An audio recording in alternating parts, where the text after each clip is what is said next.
Good morning students, एक बार फिर से आप जुड़ चुके हैं इंडियन हिस्ट्री चैनल के साथ, जिसमें हमने पढ़ना स्टार्ट किया था प्राचीन भारत। और प्राचीन भारत को पढ़ाते समय हमने बताया था कैसे कैसे कुषाण वंश का अंत हुआ होगा, और कुषाण वंश के अंत के समय ही एक पोस्ट बनी होगी जिसका नाम हमने आपको सामंत बताया था। और सामंत नाम की पोस्ट में ही एक व्यक्ति पनपा होगा जो बिहार और उत्तर प्रदेश के इलाके में रहा होगा, जिसका नाम हमने आपको श्रीगुप्त बताया। उसने किस प्रकार जो है गुप्त वंश का संस्थापक रहा होगा, किस प्रकार गुप्त वंश के लिए कार्य किया होगा, ये सारी बात पढ़ाते हुए हमने आपको श्रीगुप्त पढ़ाया। फिर उसके बेटे के बारे में घटोत्कच के बारे में आपको बताया। घटोत्कच के बाद हमने पढ़ा चंद्रगुप्त के बारे में। चंद्रगुप्त के साथ साथ पढ़ते पढ़ते हमने आपको कल तक समुद्रगुप्त की स्टोरी सुना दी थी, जिसमें हमने आपको बताया था समुद्रगुप्त की मृत्यु के समय उसने देखे उसके दो बेटे थे, जिसमें एक पहले बेटे के बारे में हमने रामगुप्त और दूसरा चंद्रगुप्त द्वितीय। और चंद्रगुप्त द्वितीय को ही आप विक्रमादित्य के नाम से जानते हैं। चंद्रगुप्त द्वितीय या विक्रमादित्य एक ही व्यक्ति है।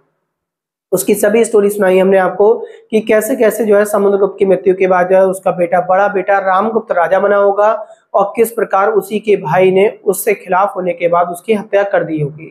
खिलाफ होने का मैंने कारण बताया, किस प्रकार रामगुप्त के समय में जो है शकों ने वहां पर आक्रमण किया होगा, और आक्रमण में रामगुप्त ने जो है शकों के सामने अपने हथियार रख दिए। जिस प्रकार शकों के सामने उसने हार मानी होगी, और हार में जब संधि करी होगी तो उसने अपनी पत्नी को जो है शकों को दे दिया होगा। और इस बात से खिलाफ होकर चंद्रगुप्त द्वितीय ने जो है इसका वध किया होगा। वध करने के बाद चंद्रगुप्त द्वितीय का शासन रहा होगा। हमने आपको बताया चंद्रगुप्त द्वितीय की जो है ध्रुव देवी से शादी होगी, और ध्रुव देवी इसके भाई रामगुप्त की पत्नी थी। मैंने आपको इसी के साथ बताया इन दोनों से एक संतान होगी। उस संतान का नाम हम आपको पिछले लेक्चर में बता चुके हैं। कुमारगुप्त के बारे में हमने आपको बताया होगा। आज हम कुमारगुप्त के बारे में पढ़ना स्टार्ट करेंगे। उससे पहले हमने आपसे चर्चा की थी कि चंद्रगुप्त द्वितीय के समय में, विक्रमादित्य के समय में इसके दरबार में भी 9 रत्न रहा करते थे। आज हम उनकी बात करेंगे, उन 9 रत्नों में कौन कौन थी और क्या क्या उनमें खास बात थी। उसके साथ साथ देखेंगे एक इसकी अन्य पत्नी भी थी, उस पत्नी के बारे में क्या विशेषता थी, उसके बारे में एग्जाम से रिलेटेड क्या क्वेश्चन बनते होंगे, इस बात पे हम चर्चा करेंगे। तो सबसे पहले हमने फिर आपको बता रहे हैं चंद्रगुप्त द्वितीय की बात कर रहे हैं हम आपसे। तो चंद्रगुप्त द्वितीय के बारे में हमने पीछे पढ़ लिया था। चंद्रगुप्त द्वितीय, इसी को हम विक्रमादित्य के नाम से जानते हैं। ये सारी बातें हमने आपको पिछले लेक्चर में बता दी थी। विक्रमादित्य के नाम से भी इसी जाना जाता है, और चंद्रगुप्त द्वितीय को भी इसी को ही जाना जाता है। इसके दरबार में 9 रत्न रहा करते थे। अभी यूपी पैट के एग्जाम में भी इस तरीके के क्वेश्चन पूछा गया था, जो मैंने आपको पिछले जो है अपने वीडियो में भी इस बात को बताया था आपको। देखिए 9 रत्न के बारे में हम पढ़ेंगे। 9 की बजाय हम आपको 10 के बारे में चर्चा करेंगे, और 10 के बारे में ये चर्चा करेंगे कि कौन किस प्रकार रहा होगा और उसका क्या कार्य रहा होगा। जैसे कि सबसे पहले अगर बात करी जाए, मैंने कहा था ये स्वर्ण काल बोला जाता है, गोल्डन पीरियड बोला जाता है। क्यों? क्योंकि इसमें इतने महान विभूतियां हमारे भारत में रही हैं, जिसकी वजह से आज भी भारत को जो है चरमोत्कर्ष पर पहुंचाया गया है। जैसे कि सबसे पहला नाम हम जो पढ़ते हैं आर्यभट्ट का पढ़ते हैं, तो इनके 9 रत्न में रहा करते थे। आर्यभट्ट को आप पढ़ के तुरंत याद हो जाएंगे। और ये कौन थे? गणितज्ञ थे। आपको ये पता है कि एक महान गणितज्ञ थे जिन्होंने भारत का नाम बहुत ही बुलंदियों पर पहुंचाया है, और इनका नाम था आर्यभट्ट। इनके बारे में आप जानते होंगे। इसी प्रकार एक दूसरे व्यक्ति हुए हैं, दूसरे व्यक्ति के बारे में नाम पढ़ा हो शायद आपने, इनका कार्य पता नहीं हो शायद। उनका नाम था बारहमिहिर। बारहमिहिर के बारे में भी इतिहास बहुत पूछता है आपसे। ये खगोल वैज्ञानिक रहे थे। उस समय जब कोई मशीन नहीं चला करती थी, तब इन्होंने जो है बैठे बिठाए खगोल पर जो है बहुत बड़ी डिस्कवरियां करना स्टार्ट कर दी, पृथ्वी के बारे में और अन्य चीजों के बारे में बताना स्टार्ट कर दिया। तो बारहमिहिर किसके दरबार में थे ये पूछा जाएगा आपसे। तो चंद्रगुप्त द्वितीय या आप बता देंगे विक्रमादित्य के दरबार में रहे होंगे ये। इसके बाद एक बहुत बड़े लेखक या कवि के बारे में हम चर्चा करेंगे आज। तो हमने इस लेखक या कवि के बारे में पीछे कई बार हमने किताबों में पढ़ा है। इनका नाम था कालिदास। ठीक है, ये लेखक थे और इनके यहाँ ही कवि थे। तो लेखक और कवि की चर्चा करेंगे। देखिए कालिदास की स्टोरियां आपने सुन रखी होंगी, शायद नहीं सुनी हो, तो मैं 2 मिनट के लिए आपको कालिदास के बारे में एक बार परिचय दे दूं। देखिए कालिदास के बारे में हम क्या पढ़ते हैं। बताया ये जाता है कि जन्म से ही इतने बुद्धिमान नहीं थे, बिल्कुल होशियार नहीं थे। इन्हें जो है बहुत सामान्य से भी ज्यादा इनकी जो है बुद्धि रही होगी कालिदास की। मैं ये नहीं बोल रहा कि ये मूर्ख थे, इस तरीके से हम कहीं कहीं इनका उपहास उड़ाते हैं। ऐसे व्यक्ति का हमें कभी उपहास नहीं उड़ाना चाहिए जिसने हमारे लिए इतिहास और हमारे देश का नाम गौरवान्वित किया हो। कालिदास को हम ये बताते हैं कि बचपन से ये थोड़े से बुद्धि इनकी कम थी। ठीक है, इनकी जो है शादी के ऊपर बहुत चर्चाएं की जाती हैं। जब इनकी बुद्धि कम थी तो हुआ क्या, इसी के समय की बात बता रहा हूँ, गुप्त वंश की ही बात बता रहा हूँ। उस समय ना किसी एक राजवंश में एक बहुत सुंदर कन्या रही होगी, एक राजकुमारी रही होगी। वो ना जब उस राजकुमारी के स्वयंवर की बात आया करती थी तो आसपास के बहुत सारे राजकुमार आया करते होंगे स्वयंवर के लिए, तो वो उनसे ना प्रश्न पूछा करती थी। और जब उनसे वो प्रश्नों के बारे में उनसे उत्तर लिया करती थी तो किसी न किसी तरीके से बार बार उन राजकुमारों का उपहास करके वापस कर दिया करती थी।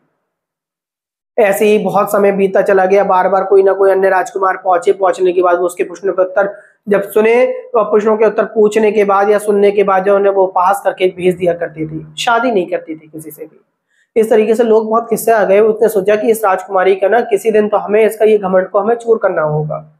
और उन्होंने क्या करा, उन सभी लोगों ने ना जितने भी जो है उस समय के जो विद्वान वहां पर उसके यहाँ जाते होंगे शादी के अवसर प्राप्त करने के लिए, शादी के लिए जाया करते होंगे, तो उन्होंने क्या करा, उन्होंने एक ऐसा मूर्ख व्यक्ति ढूंढने की जो है कोशिश करी कि हम ऐसा एक मूर्ख व्यक्ति लेकर आए कि इसका घमंड चूर हो जाए। जिस प्रकार आपने एक फिल्म देखी होगी, गोविंदा की एक फिल्म थी, उसमें किसी एक ने ये चाहा कि जो है मैं अपनी बेटियों की शादी जो है बहुत बड़े धनवान से करूंगा, और किसी व्यक्ति ने उस धनवान से शादी ना होने के चक्कर में, उसके घमंड को चूर करने के चक्कर में एक छोटे से वजन उठाने वाले व्यक्ति से उसकी शादी करा दी, उसकी जो है लड़कियों की शादियां करवा दी। तो इस तरीके से उन्होंने भी ये सोचा कि शायद मैं इनके घमंड को चूर करूंगा। एक बार फिर सुन लें, कालिदास के बारे में हमने ये बताया, इनकी बुद्धि बहुत कम थी, ये बचपन से जो है कम बुद्धि वाले व्यक्ति थे, बिल्कुल मूर्ख नहीं थे। फिर भी आप ये ध्यान रखेंगे, कहानी में हमने आपको ये देखा कि इन्हीं के समय में कोई राजकुमारी रही होगी, वो अपनी शादी के लिए जो है ऐसे जो है व्यक्ति को ढूंढा करती होगी जो बहुत ज्यादा ज्ञानी हो, और जब ज्ञानी व्यक्ति उससे शादी के लिए आया करता होगा तो उनसे पहले प्रश्न किया करती थी, और जब वो प्रश्न किया करती थी तो उनके उत्तरों का वो उपहास करके उन्हें वापस कर दिया करती थी। तो एक दिन उन सभी लोगों ने गुस्सा होकर क्या करा, एक ऐसे व्यक्ति को ढूंढना पसंद करा जो उस राजकुमारी का घमंड तोड़ सके, यानी होशियार भी ना हो, ज्यादा होशियार नहीं हो, और रानी की उससे शादी हो जाए, उस राजकुमारी की शादी हो जाए। हुआ क्या, जब ये लोग जो है जंगल में ढूंढ रहे होंगे, निकल के जा रहे होंगे, तो इन्होंने इसी व्यक्ति को देखा, कालिदास को देखा, और कालिदास लकड़ी काट रहे थे और जिस डाली पर बैठे हुए थे उसी को काट रहे थे, और उस तरफ से काट रहे थे जो डाली जो है कटने के बाद डायरेक्ट जमीन पर आकर गिरे। इन्होंने सोचा कि इससे ज्यादा मूर्ख व्यक्ति तो कोई हो ही नहीं सकता, क्यों, क्योंकि इसे यही नहीं मालूम है कि अगर जिस डाली को मैं काट रहा हूँ वो टूटने के बाद जमीन पे गिरेगी तो मेरी ही चोट आएगी। तो वो कालिदास को से जाके मिलते हैं और उससे कहते हैं हम चाहते हैं कि आप तो बहुत बुद्धिमान है और बहुत समझदार है, हम आपकी शादी कराना चाहते हैं। बोले अच्छा, बोले शादी कराना चाहते हैं, बोले बहुत अच्छी बात है, बोले किससे कराओगे, बोले एक राजकुमारी है, बहुत सुंदर है, बहुत धनवान है, राजा की बेटी है, क्यों ना हम आपसे आपकी उससे शादी करा दें। बोले ठीक है, बोले मगर शर्त ये है कि आप जो है जब जाएंगे तो जब वो आपसे प्रश्न करेगी तो आपको उसके प्रश्नों के उत्तर नहीं देने, उत्तर हम देंगे, केवल आपको मौन रखना है, बोलना कुछ नहीं है, आपको इशारा करना है, उत्तर हम दे देंगे अपने आप। बोले ठीक है भाई। अब वो जब जाते हैं राजकुमारी के पास, तो राजकुमारी के पास पहुंचते हैं, पहुंचने के बाद कहते हैं कि जो है हम आपके लिए एक ऐसा विद्वान लेके आए हैं, महाराज अपनी पुत्री को बुलाइए और वो इनसे प्रश्न करके देखिए, बहुत विद्वान को लेकर आए। और ये विद्वान तो जो है किसी दूसरे देश जा रहे थे आज, और वहीं जाके बसने वाले थे, वहां इनकी शादी होने वाली थी, मगर हमने सोचा कि हमारे ही देश में एक ऐसी राजकुमारी इतनी सुंदर है, इतनी बुद्धिमान है, क्यों ना हम उसकी शादी करा लें। आज ही प्रश्न का उत्तर ले सकते हैं इनसे, कल को नहीं देंगे। राजकुमारी आती है, राजकुमारी प्रश्नों का उत्तर करना चाहती है, और ये क्या होते हैं, कालिदास शांत खड़े रहते हैं। जब कालिदास शांत खड़े रहते हैं तो क्या होगा, वो राजकुमारी पूछेगी ये तो उत्तर दे ही नहीं रहे, तो वो बताएंगे कि जो है ये आज मौन धारण किए हुए हैं, आज ये बोलेंगे नहीं। बोले तो कोई बात नहीं, मैं कल प्रश्न कर लूंगी। बोले कल ये रहेंगे नहीं, कल ये चले जाएंगे, कल तो हम भी नहीं ढूंढ पाएंगे। बोले ठीक है भाई। बोले आप इनसे इशारों में क्वेश्चन पूछ लीजिए, ये उसका उत्तर भी इशारों में देंगे, और अगर आपको उसके उत्तर नहीं समझ में आए तो वो हम व्याख्या हम करेंगे कि ये क्या कहना चाहते हैं। बोले ठीक है। तो इन्होंने जो है उस राजकुमारी ने क्या करा, पहले सबसे पहले उन्हें एक उंगली दिखाई इस तरीके से। अब कालिदास तो मैंने कहा ये ज्ञान था नहीं, सभी बातों का उपहास की तरह उस चीज को उन्होंने लिया। कालिदास ने सोचा अच्छा एक उंगली दिखा रही है ऐसे करके, है मेरी एक आंख पड़ेगी। कालिदास ने समझा ये ऐसा की कह रही है कि मेरी एक आंख पड़ेगी। बोले एक आंख पड़ेगी मेरी, तो कालिदास बोलते हैं इसका मतलब, उन्होंने कहा बोले मैं तेरी दोनों आंख फोड़ दूंगा। अब वो कहती है बोले ये क्या मतलब, वो ये क्या कह रहे हैं, मैंने तो एक उंगली दिखाई, इन्होंने एक की जगह मुझे दो उंगलियां दिखाई। तो वो बराबर में उनके जो है जितने भी होशियार व्यक्ति हैं वो बैठे हुए होते हैं, तो वो तुरंत कहते हैं, कालिदास कहना चाहते हैं कि आपने कहा है परमात्मा एक है, आत्मा एक है, ये कह रहे हैं आत्मा और परमात्मा दो चीजों का मिलन है, एक ही नहीं है। तो वो सोचे अरे बोले ये तो बहुत होशियार है। बोले अच्छा एक प्रश्न और करूंगी अभी मैं, ये तो बहुत होशियार है, इसने उत्तर बता दिया। मैं तो सोच रही थी आत्मा एक है, मैंने तो एक कहा था, तो इसने बता दिया कि संसार में आत्मा अकेली नहीं है, आत्मा भी परमात्मा से मिलकर बनी है, तो दो चीजों का मिलन है। अरे बहुत होशियार है। फिर दूसरे में उन्होंने कहा सर क्या, अच्छा मुझे चांटा दिखा रही है, मानना चाह रही है मुझे। कालिदास सोचते हैं, बोले कि ये तो मुझे पंजा दिखा रही है, इसका मतलब ये तो जो मेरी पिटाई करना चाह रही है। बोले ठीक है। तो इन्होंने कहा सर घूसा दिखाया। बोले घूसा दिखाया। जब घूसा दिखाया बोले अरे इसका क्या मतलब है। तो वो कहते हैं विद्वान बैठे हुए थे, विद्वान तो अपने मन ही मन में मुस्कुरा रहे होते हैं, उन्हें मालूम है इसे क्या पता। तो विद्वान कहते हैं इन्होंने ये कहा है कि आप पांच बता रहे हो कि जीवन पांच चीजों से मिलकर बना है, तो ये कह रहे हैं इन पांचों चीजों को संगठित होकर तब जीवन बना है आपका, तब जीवन जिया जाता है। इन पांचों चीजों को मिलाकर जीवन बनेगा, ना कि पांचों चीजों को अलग अलग देखकर। बोले रे ये तो बहुत विद्वान है। तो तुरंत ये कालिदास से शादी कर लेती हैं, और जब शादी करती हैं तो देखिए जिसमें कम ज्ञान है वो कहीं ना कहीं तो अपनी छवि दिखाएगा। और एक दिन क्या होता है, वो कालिदास जो है अपनी उसी तरीके की छवि दिखाते हैं, और छवि दिखाने के बाद कंडीशन क्या आएगी, कालिदास वो समझ जाती है कि ये तो संसार का सबसे जो है अज्ञानी व्यक्ति है, और वो इसे जो है छोड़ देती है।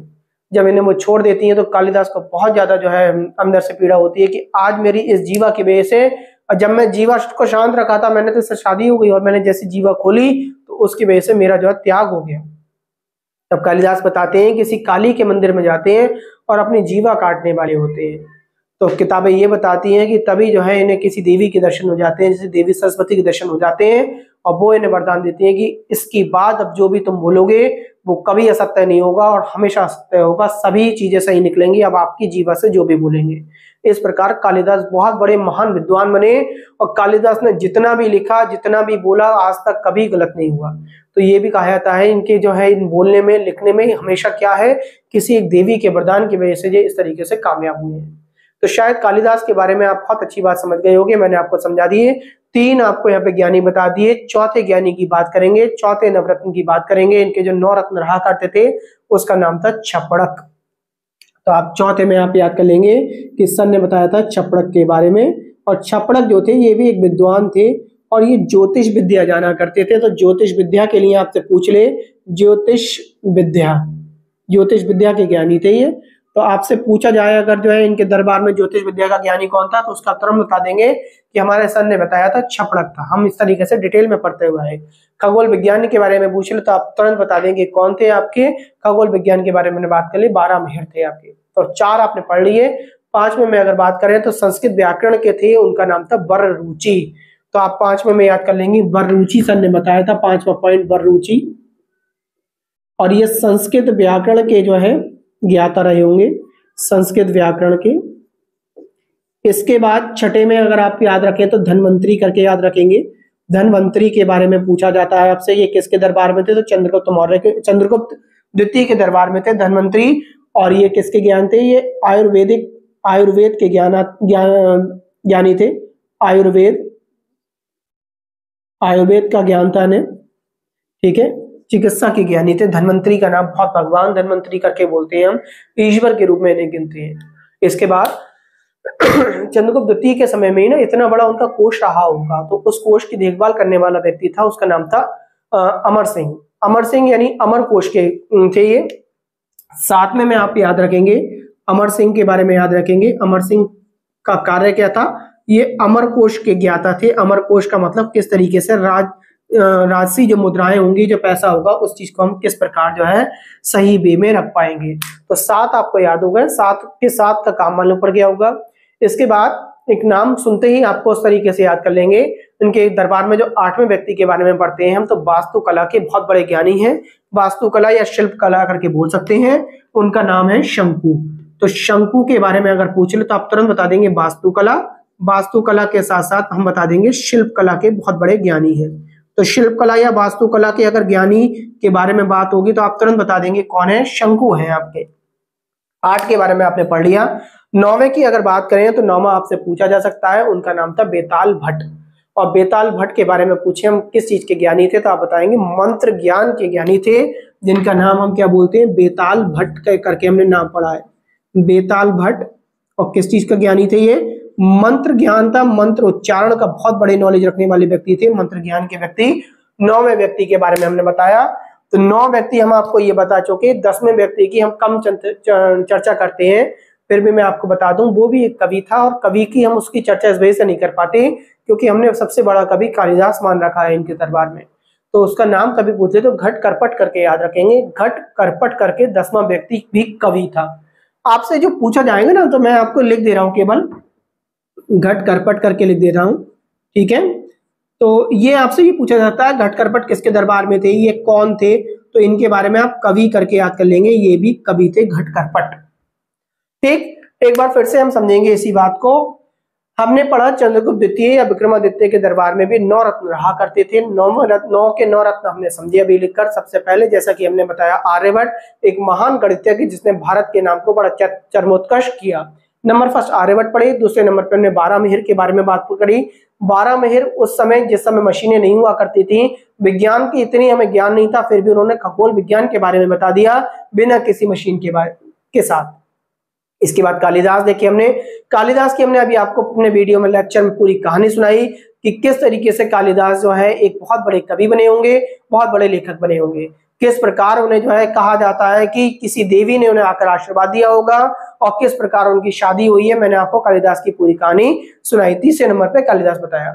उसके बाद आपसे पूछा सकता है कि ज्योतिष विद्या का ज्ञान रखने वाला व्यक्ति कौन था, तो छपड़क बताएंगे आप। इसके बाद संस्कृत व्याकरण का ज्ञानी में बताएंगे तो बर्रुचि। आयुर्वेद के अगर ज्ञानी बताएंगे, आयुर्वेद के अगर भगवान बताएंगे तो धन्वंतरी। उसके बाद जितना भी राजश्री कोष हुआ करता होगा उसकी देखभाल करने वाला व्यक्ति अमर सिंह।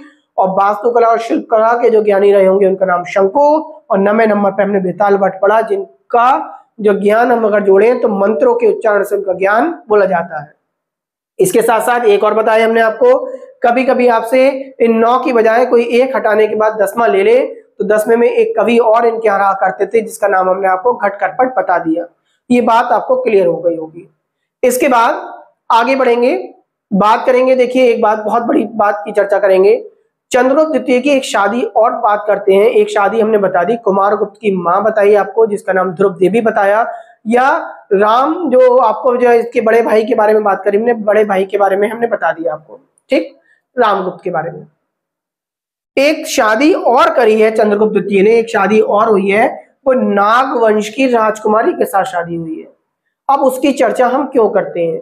नागवंश की राजकुमारी के साथ चंद्रगुप्त द्वितीय की शादी होगी। चंद्रगुप्त द्वितीय की शादी हुई है, द्वितीय की नागवंश की राजकुमारी के साथ शादी हुई है, ठीक है, राजकुमारी नागवंश की थी। और आप ऐसे करके याद कर लेंगे, सर ने बताया था इन दोनों से एक इनकी संतान होगी, एक बेटी होगी, उस बेटी का नाम प्रभावती है। क्या नाम है? प्रभावती करके आप याद कर लेंगे, इस बेटी का नाम प्रभावती है। और प्रभावती को हम इसलिए याद करते हैं, इसने पूना अभिलेख लिखवाया है सॉरी, पूना अभिलेख लिखवाया है। और इस अभिलेख की खास बात क्या है? ताम्र पत्र पर है, या ताम्र अभिलेख करके भी बोल सकते हैं, जिसमें इसने चंद्रगुप्त द्वितीय के बारे में वर्णन किया है। तो आपसे पूछा जा सकता है कि पूना अभिलेख किसका है, तो पूना अभिलेख या ताम्र अभिलेख जो है वो किसका है?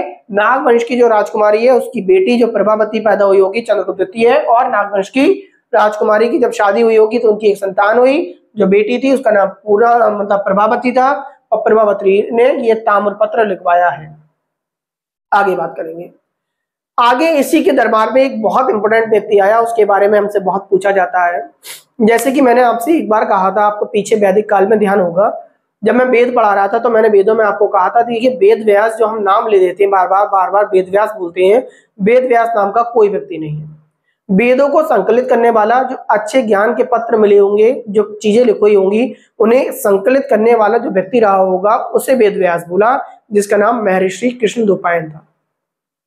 ऐसे ही एक चीन से जो है कम उम्र में संन्यास लेने के बाद अपने आप को बौद्ध भिक्षु बनाकर, एक भिक्षु का रूप लेकर वो भारत की तरफ को चला होगा। चीन से पैदल आया है भारत की तरफ को। आपसे ये ध्यान रखना कि एक बालक है, कोई एक व्यक्ति है जो धर्मों का ज्ञान इकट्ठा करने के उद्देश्य से, बौद्ध धर्म का है, ये चीन से पैदल चलकर आया है। 399 एडी में आया और 412 एडी तक भारत में रहा, मतलब 13 वर्ष तक रहा। तो जिसे हम फाहियान के नाम से जानते हैं।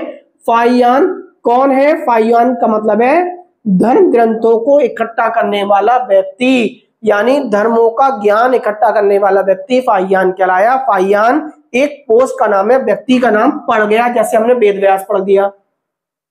हमने अभी आपसे कहा वेद व्यास किसी भी व्यक्ति का नाम नहीं था जिसने उन वेदों को इकट्ठा किया, उन पत्रों को इकट्ठा किया, संकलित किया और संकलित करने के बाद एक किताब की रचना कर दी। उसका नाम वेद व्यास पड़ा, जिसका नाम महर्षि कृष्णद्वैपायन था। सेम इसी प्रकार धर्मों का ज्ञान इकट्ठा करने के उद्देश्य से चीन से पैदल एक व्यक्ति चला, 399 में एडी में चला, 412 एडी तक 13 साल तक भारत में रहा और भारत की दशा पर उसने एक पुस्तक भी लिखी। उस व्यक्ति का नाम पड़ा है फाहियान।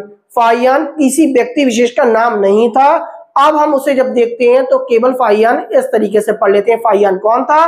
फाहियान चीन से आने वाला व्यक्ति था। तो फाहियान वो व्यक्ति है जो बौद्ध भिक्षु है, भगवान बुद्ध के उद्देश्य से भारत में प्रवेश करा है, उनका ज्ञान इकट्ठा करने के लिए आया है भारत में, उसका नाम फाहियान कहकर पुकारा गया है। तो फाहियान आपके क्लियर हो गया होगा कि फाहियान कौन है। तो धर्मों का ज्ञान इकट्ठा करने वाला, आपने याद कर लिया, धर्मों का ज्ञान इकट्ठा करने वाला, इकट्ठा करने वाला। कब आया? 399 एडी में आया है और 412 एडी तक रहा है, 13 साल तक भारत में रहा। ठीक है, किसके दरबार में आया? चंद्रगुप्त द्वितीय के दरबार में आया होगा। किस धर्म से बिलोंग करता था? बौद्ध धर्म से बिलोंग करता था, ये भी ध्यान रखोगे। बौद्ध धर्म की वजह से भारत में आना पड़ा से, क्यों? क्योंकि बौद्ध धर्म हमने बौद्ध धर्म पढ़ाया तो हमने बताया था ये भारत में पनपने वाला धर्म था, क्योंकि ये सारी चीजें जो आज नेपाल की तरफ को जाते हैं हम, पहले वो भारत में पाई जाती थी। इसने एक किताब लिखी है, उस किताब के बारे में आपसे पूछा जाएगा तो आप बताएंगे फो कोकी नाम की एक किताब लिखी है जो फाहियान की पुस्तक है। पुस्तक का नाम आपसे पूछ ले तो बता देंगे, हमारे सर ने हमें बता दिया था। फो की ये पुस्तक है और ये भारत की दशा का वर्णन है। इसमें भारत की दशा आपसे पूछा जा सकता है कि फाहियान ने कौन सी पुस्तक लिखी है और उसका जो है कारण पूछ सकता है। तो आपसे पूछे अगर फाहियान ने कौन सी पुस्तक लिखी, तो फाहियान ने फो कोकी नाम की एक पुस्तक लिखी। चंद्रगुप्त द्वितीय के समय में ये भारत में आया था, 399 एडी में आया, 13 वर्ष तक रहा, 412 एडी में ये पुनः वापस चला गया। एक लड़का था ये, एक उम्र इसकी कम रही होगी, पूर्ण व्यक्ति नहीं, बात बताएंगे हम इसे। इसने छोटी सी उम्र में जो है बौद्ध धर्म को अपनाने के बाद धर्मों का ज्ञान इकट्ठा करने के उद्देश्य से भारत में आया, इस वजह से इसका नाम फाहियान पड़ा। चीनी है ये, इसने अपनी किताब जो फो कोकी लिखी है उसमें भारत की दशा के वर्णन करा है। उसने बताया है भारत की दशा में कि भारत में कोई चोरी नहीं हुआ करती थी, कोई बूचड़खाना नहीं था, कहीं दरवाजे नहीं थे, ये सारी बातों की दशा उसने अपनी किताब में बताई है। ये बात आपको क्लियर हो गई होगी। आज के वीडियो में केवल इतना ही पढ़ाएंगे, कल के वीडियो में हम कुमारगुप्त की चर्चा करेंगे और कुमारगुप्त के समय में भारत की क्या दशा थी, शूद्रों का क्या हाल रहा होगा और शूद्रों को क्या राहत मिल गई होगी, क्या शूद्रों से भी नीचे किसी को गिना जाता था, ये सारी बातें हम कल के वीडियो में देखने वाले हैं। बने रहिए हमारे साथ। नमस्कार।